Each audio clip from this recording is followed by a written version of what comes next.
Hello class 9 student, आज हम start करेंगे चैप्टर 3 और सबसे पहले उसके कॉन्सेप्ट को क्लियर करेंगे। उनमें सारे तरह के नंबर्स हैं, सभी नंबर्स को आपने अच्छे से समझना है। तो सबसे पहले आते हैं हमारे पास नेचुरल नंबर। नेचुरल नंबर जो कि पॉजिटिव नंबर्स होते हैं, उसमें 1, 2, 3 अप टू इन्फिनिटी ये आपके सारे नंबर्स आएंगे। ये आपके नेचुरल नंबर्स है, ठीक है। इसमें आपकी बुक में नहीं है पर मैं फिर भी बता देती हूँ कि होल नंबर्स भी होते हैं। होल नंबर्स में क्या होता है, आपका जो जीरो भी इंक्लूड होता है, बाकी सारे इसमें नेचुरल नंबर आ जाते हैं। तो ये हमारा होल नंबर होता है, ठीक है। अब इसमें नेक्स्ट है आपका इंटीजर। इंटीजर्स क्या होते हैं आपके? इंटीजर्स हमारे 2 टाइप्स के हो जाते हैं, positive integer and negative integer. Positive integer और आपके नेगेटिव इंटीजर। इसमें सारी वैल्यूज पॉजिटिव आती हैं आपकी, +3, +4, +5 सारे नंबर जितने भी होंगे आपके पॉजिटिव होंगे। देखो ये जो नेचुरल नंबर है 1, 2, 3, इसमें 4/5 नहीं लेना, होल नंबर्स में 4/5 नहीं लेना, ठीक है। बाकी आपके जो इंटीजर्स हैं इसमें भी 4/5, 6/7 समथिंग ऐसा नंबर p/q की फॉर्म आपने नहीं लेनी। ये आपके इंटीजर्स पॉजिटिव और नेगेटिव इंटीजर्स होंगे, ठीक है। फिर हमारे पास आते हैं रियल नंबर। रियल नंबर से पहले हम आपको करवाते हैं रेशनल नंबर। रेशनल नंबर्स क्या होते हैं? रेशनल नंबर्स में आपका होता है p/q फॉर्म।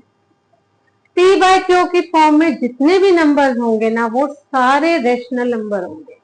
एक कंडीशन होती है, क्यों जीरो नहीं होना चाहिए, क्यों जीरो नहीं होना चाहिए, ठीक है। अब हमारे पास कुछ इरेशनल नंबर भी होते हैं।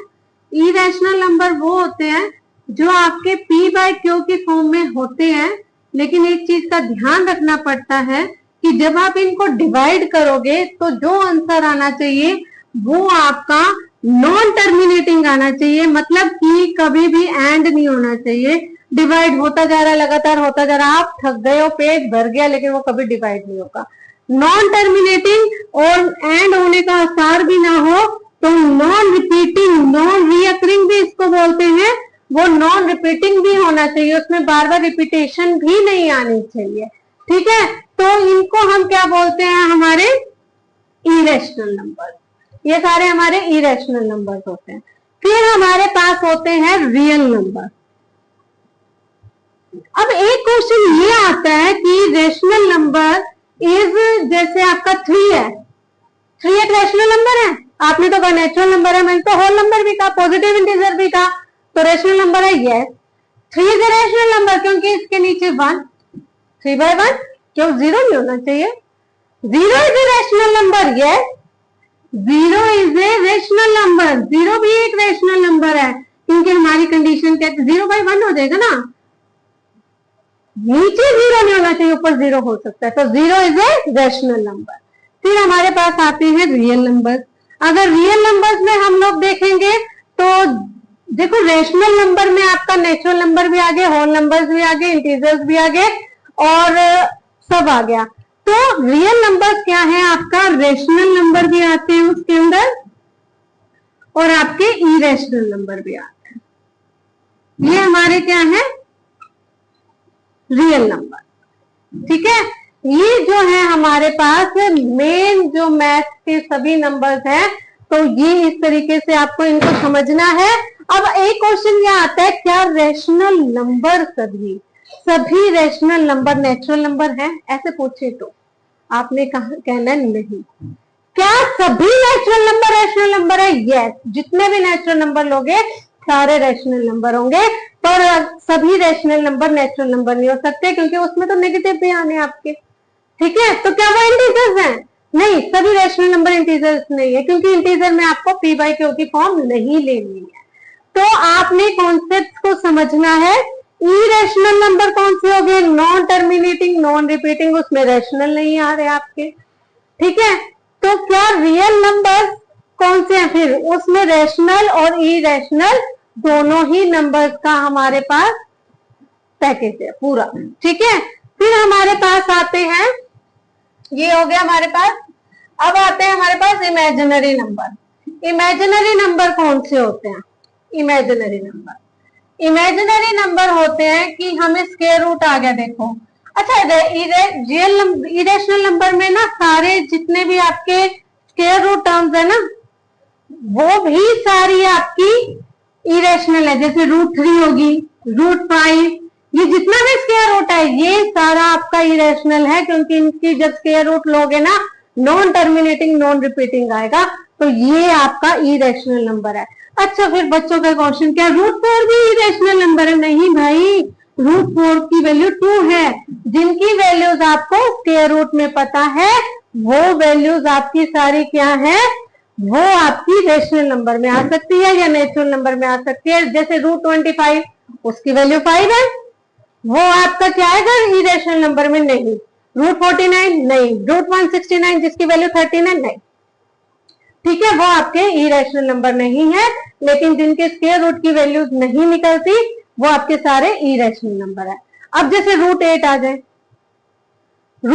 जाए, अगर आपसे पूछे √8 इरेशनल है, आप कहो ये, आप इसको 2√2 लिखोगे ना, ये 2 तो रेशनल है, लेकिन √2 क्या है? इरेशनल। तो ये क्या है आपका इरेशनल नंबर। ठीक है, अच्छा, रियल नंबर में रेशनल और इरेशनल दोनों आ गए। फिर इमेजिनरी नंबर। अब ये क्या बोला है इमेजिनरी नंबर?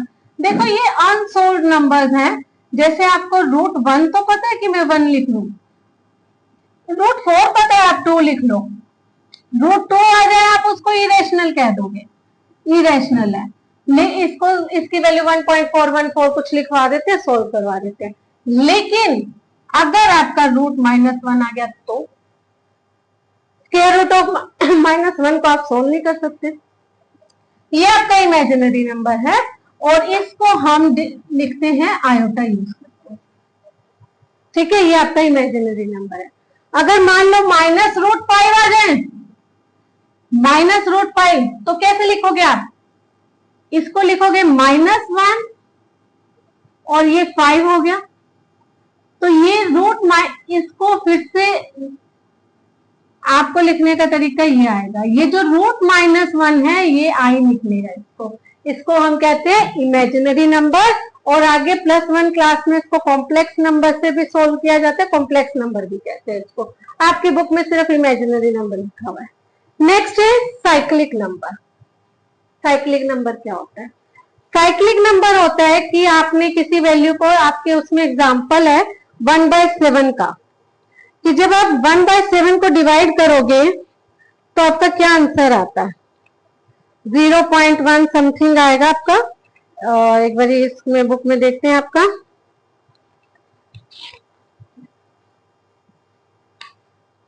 साइक्लिक नंबर जिसमें बार बार वही वैल्यूज रिपीट, जैसे साइक्लिक नंबर आपका इमेजिनरी नंबर हो गया हमारा। अब साइक्लिक नंबर करते हैं। साइक्लिक नंबर, साइक्लिक नंबर इसमें क्या होता है? जैसे 1/7 है, इसको डिवाइड करा तो मेरे पास ना इरेशनल नंबर आ रहा है। अगर नहीं रेशनल आ रहा है, वैसे तो ये चीज आ रही है 142,857। ये पेज नंबर आपका 61 पे दिया हुआ है, 142,857।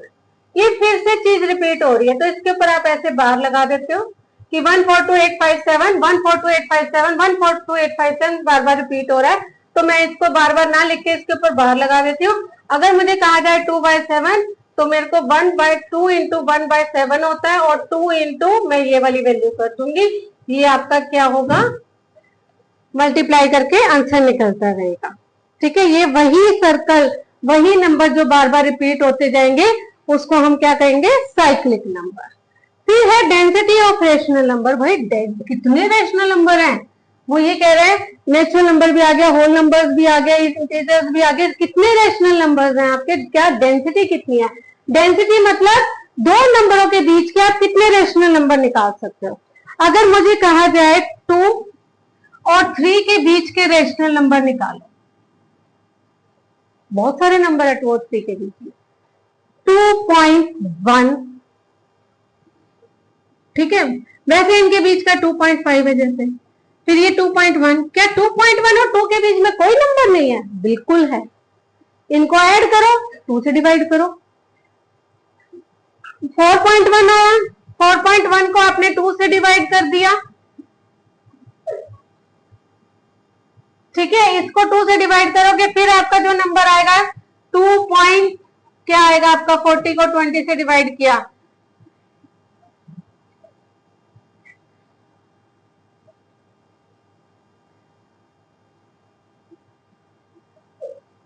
वन पॉइंट 22 और 2.1 का, सॉरी इनको प्लस करना पहले, 4.1 आएगा, फिर इसका आपने हाफ करना है, तो ये 41/20 हो जाएगा, और 22 जा ये 40 आएगा, सॉरी 22 जा यहाँ 40 आएगा, तो ये 40 होएगा आपका, ये 1 होगा, ये 2 पॉइंट, ठीक है, 0 आएगा फिर बीच में, क्योंकि आपने इसको डिवाइड किया, तो ये 2500।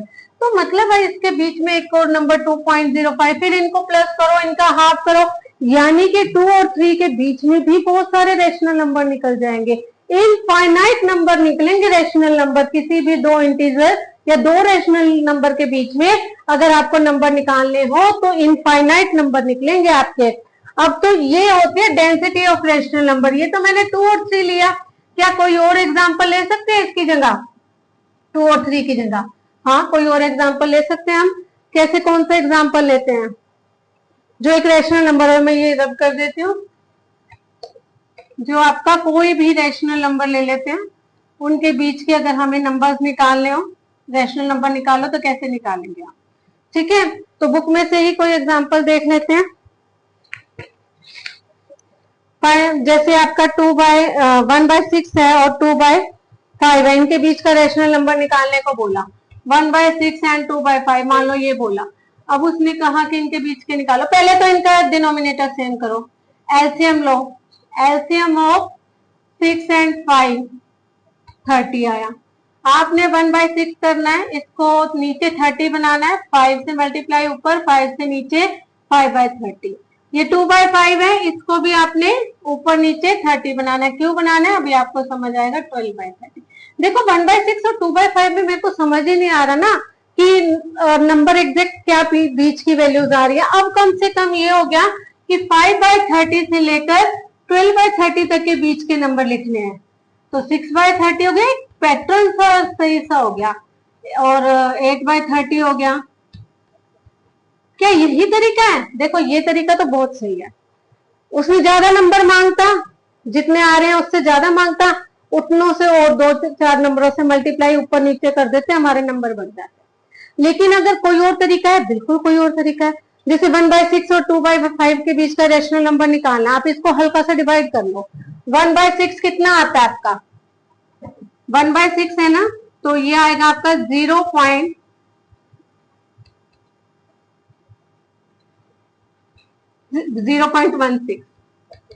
ठीक है। और ये 2/5 है, इसको डिवाइड करके देखो,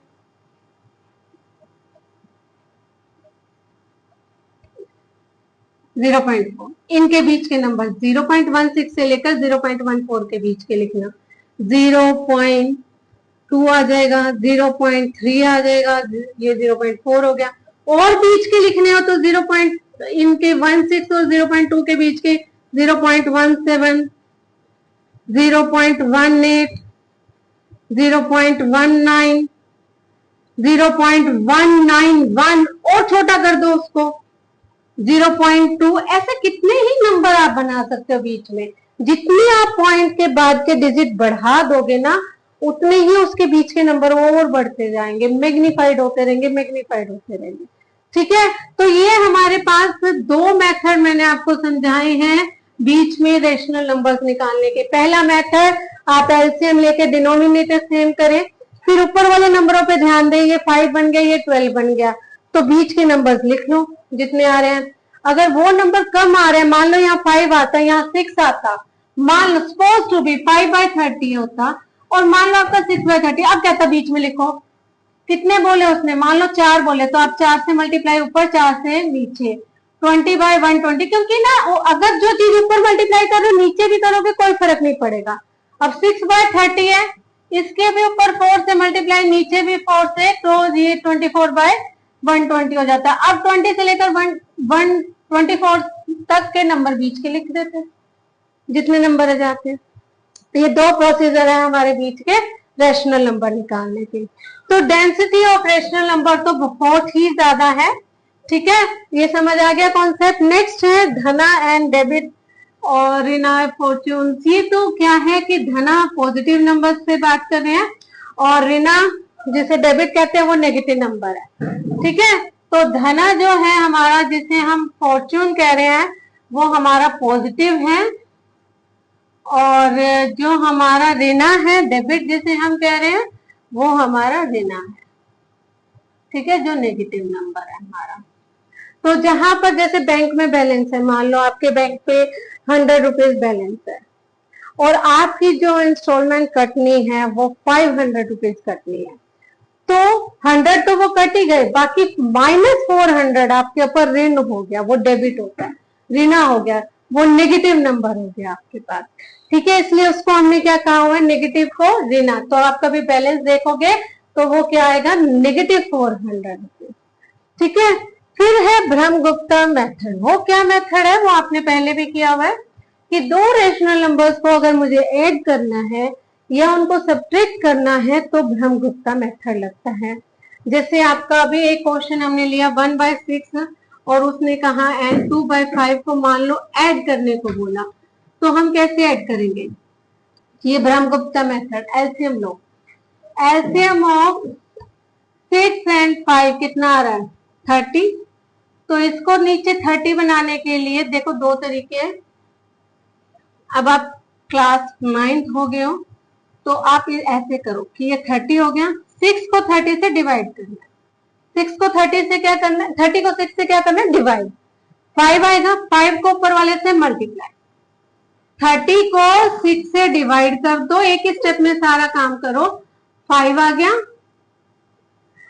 और फिर जो 5 आया उसको ऊपर वाले से मल्टीप्लाई, तो ये 1 से हुआ 5 को, अब दूसरे इसमें फिर 5 को 30 को 5 से डिवाइड, 6 आया, 6 को 2 से मल्टीप्लाई, 12 ऊपर वाले से मल्टीप्लाई 12, इनको प्लस किया 17/30, ये हो गया हमारा ब्रह्मगुप्ता। अगर इसी तरीके से वो बीच में सब्ट्रैक्शन देता है तो हम यहाँ पर सब्ट्रैक्ट यूज कर लेते हैं, और 12 में से 5 गया -7/30 आंसर आ जाता, ठीक है। तो ये हमारे पास ब्रह्मगुप्ता मेथड हो गया। थर्ड चैप्टर में, ये थर्ड चैप्टर का पूरा ये कॉन्सेप्ट है, इसको क्लियर करना, और अगर कोई भी प्रॉब्लम है तो कमेंट बॉक्स में मुझसे पूछ लेना। बाय बाय, और मेरे चैनल को लाइक और सब्सक्राइब जरूर करें। Bye bye, take care.